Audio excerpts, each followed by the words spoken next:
Sir, anong name ng dog? Or, pangalan, ang gulo mo. Ang pangalan nito si Oreo. Bakit Oreo, sir?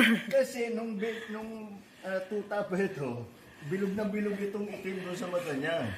So, nung nag-iisip yung mga anak ko kung ano yung gagawin pangalan, sinabi mo kang may Oreo sa mata niya, kaya Oreo ang naging pangalan. Ay, naku. Anyway, sir, nandito na ako. Gusto ko na rin po ang kamustahin. Kamusta na po kayo ngayon? Okay na.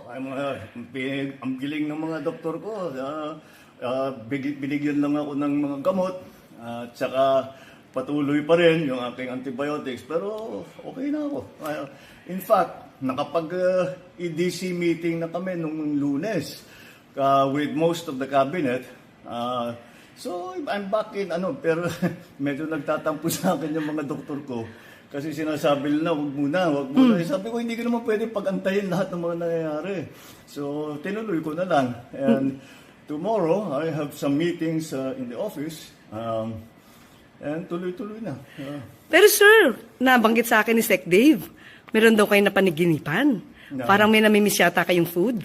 Dahil, ang pala rito, kailangan for a few days, hindi ko pwedeng kumain ng solid food para matanggalan ng stress yung bituka mo. So, puro sabaw lang ako. Kaya nanaginip ako yung isang gabi. Sabi ko sa doktor, pwede na ba akong kumain ng kung ano-ano? Kasi nanaginip ako, nakakain ako ng steak. Yun lang ang iniisip ko. Pero hindi pa pwede. Hindi pa, ngayon pwede na. Pwede ngayon na. Pwede na. Ayan. Oo. Good news na yan. Kumain na ako ng hamburger. Ay na. But anyway, sir, namimiss na kayo na ibang mga taga-media. Sabi nila, ba't hindi nakarating si Pangulo sa awards rights ng mga outstanding government workers? Oo nga. Hindi ako nakarating dahil meron pa akong gagawin. Pinapunta ako sa nagkonsulta na nandito yung mga doktor. Nagkonsulta sila para tignan na talagang maayos. Kasi nga nagrereklamo sila na dapat magpahinga ako. Sabi ko, hindi ako pwedeng magpahinga. Hindi ako kasama dyan sa mga pahinga. Huwag mo sana. Maraming salamat sa lahat ng tao that have been concerned about my health at maraming nagpadala ng mga mensahe na gumaling ka na kagad. Sabi ko, nagpapasalamat ako sa kanila. Thank you for your concern. But I said, I got the best the best possible medical care that you can have, and that's why I'm already back in harness. Kaya tuloy-tuloy. Tomorrow gusto ko nang batiin yung PNP natin dahil bukas PNP anniversary. The creation of the PNP, and I wanted to greet them all. In fact, I made a video of that earlier today. Sir, mapapagalitan nga po kayo ng doktor nyo kasi ang balita, yung EDC meeting, umabot yata ng halos 2 oras. Mga ganon. About 2 hours. A little more than 2 hours.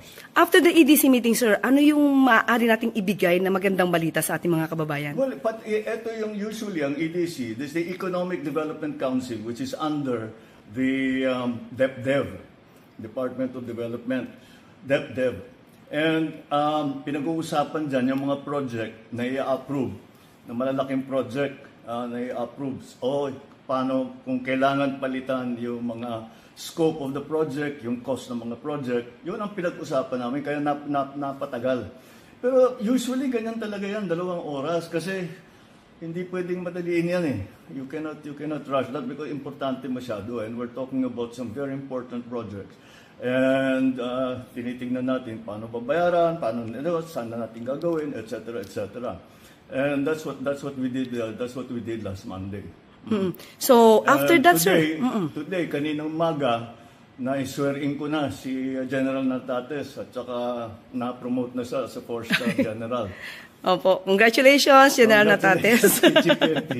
Yes. Sir, after ng 2 hours, wala ba kayong naramdaman na masakit sa inyo? Wala naman. Dahil wala na naman akong nararamdaman eh. Kaya naman pumayag na ako nang gumawa ng meeting dahil wala kaya ko na naman eh. In fact, nung sinasabi magpahinga ka, medyo na bored ako nung weekend. Sinasabi ko, no, I have to do something. Sabi ko, so binasa ko na lang lahat ng brief ko. So, Ayun. medyo up to date na ngayon ako. Ayun na, sir. Wala talagang pahinga kahit na merong nararamdaman. Dapat nga magpapahinga ako, pero hindi pwede. Importante. Maraming ginagawa. Yon. Sir, nabalitaan niyo na po ba itong si Kong Sandro nag-inhibit sa usapin tungkol sa impeachment? Ano po, nag-usap na po ba kayo? Hindi. Ang katotohanan, hindi nabalitaan ko sa news din. Hindi niya sinasabi sa akin. Pero tama yung ginagawa niya. That's very proper. Dahil I am his father. And siyempre meron siyang bias for me. Kahit pilitin mo na walang bias, meron talaga siyang sana naman magkabayas siya, no? Dahil anak mo siya. But, Pero hindi, sir eh. Hindi eh. Hindi, pero tama yan. He should recuse himself. He should remove himself from the process so that the process can be seen to be fair and proper. Ayan. Oo. Pero sir, ano ngayon ang masasabi niyo sa ating mga kababayan na nag-aalala sa inyong kalusugan? Ngayon. Don't worry. At yan lang yung yung sinasabi ko noon, yung sinabi ko sa inyo last week. Ito yung mga inaantay na ako mamatay. Huwag kayong excited. Nasumobra na naman ang pagka-excited ninyo. Andito pa ako. I'm running the government. We're doing everything that needs to be done. Walang patid ang trabaho ng gobyerno. Pero sir, marami pong suporta na nagmumula talaga sa ibang mga kababayan natin na pinagdarasal po ang maganda niyong kalusugan, ang maayos na kalusugan. Maraming salamat.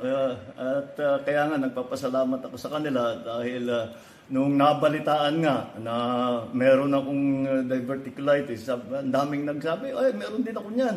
Yung kapatid ko ganyan, yung kaibigan ko ganyan. Ay papasalamat ako sa kanilang lahat dahil napakaganda naman malaman na napakarami na nag-aalala sa akin.